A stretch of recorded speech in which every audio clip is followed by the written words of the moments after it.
Assalamualaikum warahmatullahi wabarakatuh. Dan selamat petang. Hari ini Dr. Ahmad piss off. Sangat marah sebab doktor dapat banyak komplain daripada pesakit-pesakit yang datang hari ini.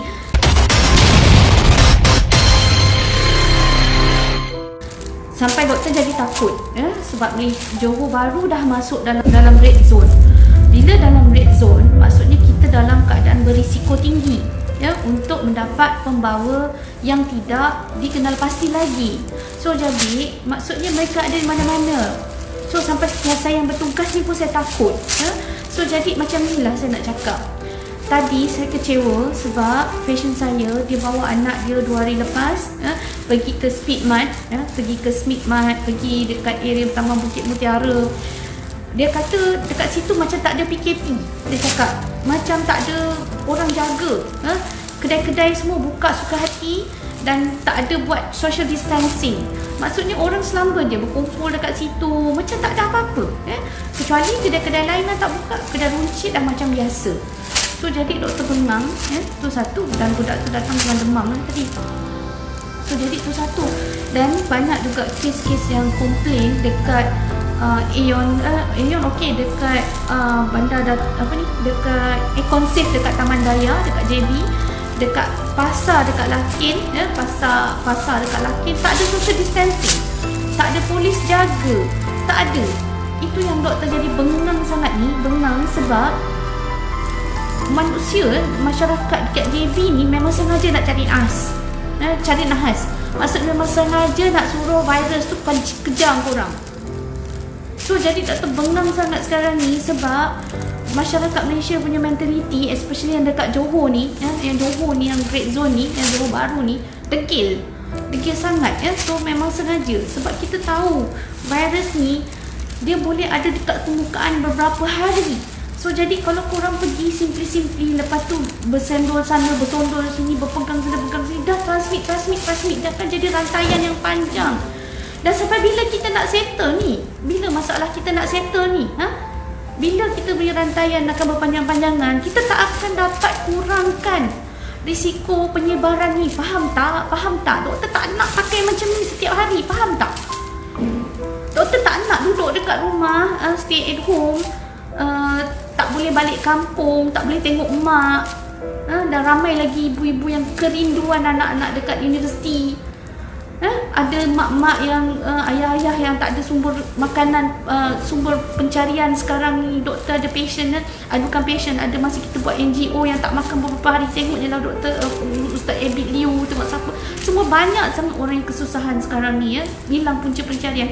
Kalau kita berterusan macam ni, lama bulan-bulan, macam mana dengan ekonomi kita? Tengok doktor punya klinik pun selalu ramai pun jadi tak ramai. Ingat senang ke kalau kita nak survive, nak bayar tu, nak bayar ni sebagai orang yang bisnes? Ingat senang ke nak survive, nak bayar hutang, nak bayar tu, nak bayar staff, nak bayar ni? Kita tak boleh tau. Kita terpaksa gunakan duit simpanan. Sampai bila pun akan habis. Lama-lama kita akan KO juga macam mana pun. So jadi tolonglah pastikan kita punya rantaian ni akan berhenti. Tolonglah. So berhenti dan kurangkan kes. So bukan setakat tu je, orang kaya yang ada kedai pun nak bayar bulan-bulan. Satu kedai ni je dah 3,000 lebih. Kalau dah 2 kedai dah 7,000 lebih. 7,000 bulan-bulan nak kena bayar banyak tu. Kau ingat Cina-Cina kaki asuh tu, toke-toke kedai ni semua nak bagi free ke tiap-tiap bulan? Mana nak korek duit? So jadi sekarang ni bukan itu masalahnya. Ekonomi tu bukan saya seorang je yang rasa. Semua orang pun rasa. Termasuk kerajaan sekali terpaksa tanggung semua manusia-manusia yang degil juga. Diorang tak kerja, duduk kumpul sana sini, lepas tu tiba minta insentif. Minta insentif tu, minta bantuan tu, minta bantuan ni, tapi kau degil. Bengang lah ni. Kau minta itu bantuan tu, bantuan ni pada kerajaan, tapi bodoh pergi duduk lagi dekat sana sini semua. Ni mulalah doktor nak marah. Geram, tahu tak? Berkumpul, lepas tu dekat Econsave, dekat Taman Daya tu, satu keluarga 2, 3, 4 orang datang, tak ada orang tengok. Lepas tu yang doktor geram, doktor telefon MKN tadi untuk buat laporan. Dia kata tak, dia kata pergi dekat PDRM. Ni doktor nak cakap ni dengan MKN dengan PDRM ya. Tak tahu macam mana lagi nak komplain. Okay, so tak tahu macam mana. Kau rasa macam kena buat lockdown aja. Sebab doktor komplain dekat MKN nak bagi tahu pasal Lakin, pasal dekat pasal raya Speakmat, dekat pasal Econ Safe, dekat mana tadi Taman Daya, semua doktor nak bagi tahu pada MKN. Tapi MKN jawab apa tau? Dia kata telefon PDRM. Dia kata telefon ibu pejabat polis daerah masing-masing. Okey, dia kata dia orang lebih berkuasa. Dia kata okey, fine, saya telefon IPD dekat sini ya. Saya telefon IPD tu cakap, oh kita dah halau dia orang tadi. Kalau dia orang nak buat, kita nak cakap macam mana? Amboi, kita dah red zone kot. Dia kata kalau kita dah total lockdown baru kita akan kawal. Ada selama ni dia orang tak meronda ke? Dia orang duduk dekat office je. Dia kata kita cover luas puan. Saya dah marah dah tadi ya. Saya kata polis buat apa meronda? Dia kata sebab orang degil. Kita dah halau, banyak kali dah halau buat macam tu, buat macam ni, halau. Tapi manusia masih degil lagi ya. Masyarakat masih degil. Maksudnya polis takkan dia nak all the time dekat situ. Tapi saya rasa lepas ni mungkin PDRM kena letak rela ke, kena letak apa ke, sukarelawan yang betul-betul nak buat kerja ni, yang duduk dekat situ, tempat-tempat yang degil ni. Saya nak cadangkan macam tu je. Mana-mana setiap tempat, setiap daerah, setiap kampung mana kena ada satu rela sukarelawan yang boleh halau diorang ni. Bagi diorang jadi spy. Bagi diorang spy, panggil polis datang tu juga. Halau diorang ni. Saya tak tahulah kalau macam ni kan, PDRM jawab macam ni, saya rasa orang akan ambil, oh polis pun tak kisah. Polis pun buat tak tahu. Itu yang saya geram tu dengan PDRM tadi. Saya tak tahu. Memanglah dia kata dia halau. Tapi berapa kali dia orang pergi tengok buat check, spot check. Dah dia orang suka-suka hati je berbelanja macam tu. Dah lah dekat area taman-taman dekat sini ni memang ramai orang yang miskin ya. Dekat area depan ni banyak orang yang tak susah duduk kat flat PPR apa benda semua. Berapa lama lagi kita nak hidup dalam keadaan macam ni? Penat tau. Doktor pun tak nak lah pakai benda-benda ni. Penat nak check patient, nak masukkan macam ni pun dah susah ni masukkan. Susah nak masukkan. Susah. Sampai bila saya nak pakai macam gini? Sampai bila doktor-doktor frontliner semua nak pakai macam ni? Pakai PPE apa benda semua. Panas tau tak?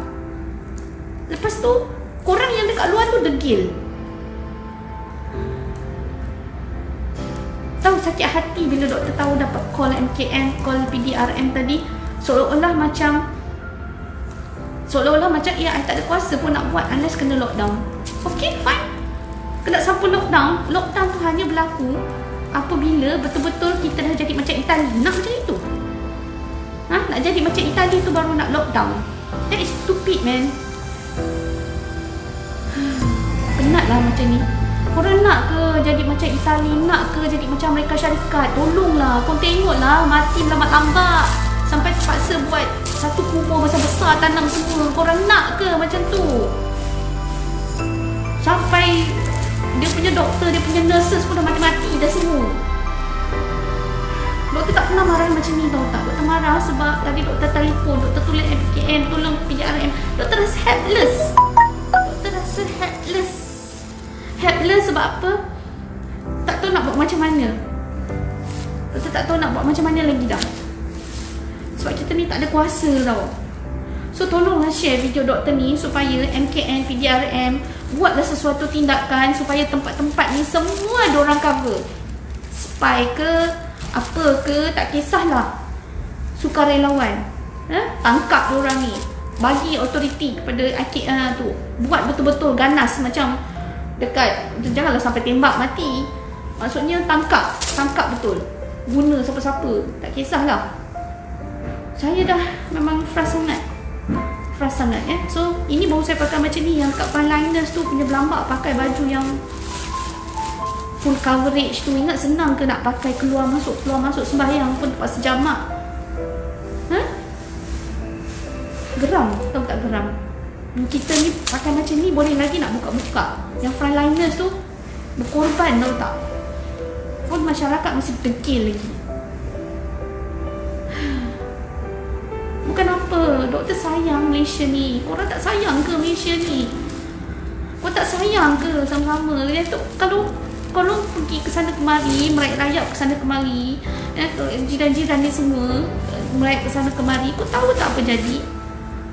Rakyat tersebar, makin lama makin teruk, makin jadi white tau, daripada nak kematian tu banyak. Nak kematian tu banyak, nak kes banyak, macam tu. Sekarang ni kita kata tak pernah lagi kita punya kes baru dia bawah daripada 100. Tak pernah lagi. So jadi mengharap sangat benda ni orang-orang dekat luar sana tolonglah, duduklah dekat rumah. Tolonglah, jangan ni dekat JB ada parti lagi, budak-budak muda parti lagi. Ada parti apa entah sampai kena tangkap. Ya Allah, ya Tuhan. Tak tahan lah, doktor pergi pasar raya pun sama. Ya, walaupun pakai PPE pun Helen, kita tak selamat. Doktor ni pakai ni dekat atas meja doktor ni. Ingat busuk bau ni tau. Yang kuman ni busuk ni, Clorox ni busuk ni. Setiap kali nak pakai, pening doktor, pening. Sebab apa? Pakai tu setiap kali lepas patient kita terpaksa screen, terpaksa buat nyakuman. Terpaksa buat nyakuman semua. Satu patient, setiap patient kena pakai ni semua, setiap patient. Every patient kena cuci tombol pintu, kena cuci tombol pintu depan. Ni atas meja ni semua terpaksa, lantai-lantai ni, pejet ni, kursi-kursi ni semua doktor terpaksa spray macam ni terpaksa spray macam ni meja-meja ni semua. So jadi fahamlah sikit bukan senang tau. Bukan senang. Kalau tiba-tiba na'udzubillah lah harap-harap tak ada patient yang datang ke klinik doktor yang bawa benda ni. Walaupun dah banyak juga doktor refer ke kerajaan Doktor ada refer ke kerajaan tentang apa ni pusing pula. Ni dah marah sangat lah ni. Handphone doktor tu pusing-pusing. So jadi ada dekat apa tadi, ada dua kes malam. Doktor refer untuk buat COVID screening. So doktor pun ni memang tawakal Allah je lah ni. Tawakal Allah. Okey. Dah, doktor nak balik dah. Okey. Assalamualaikum warahmatullahi. Minta maaf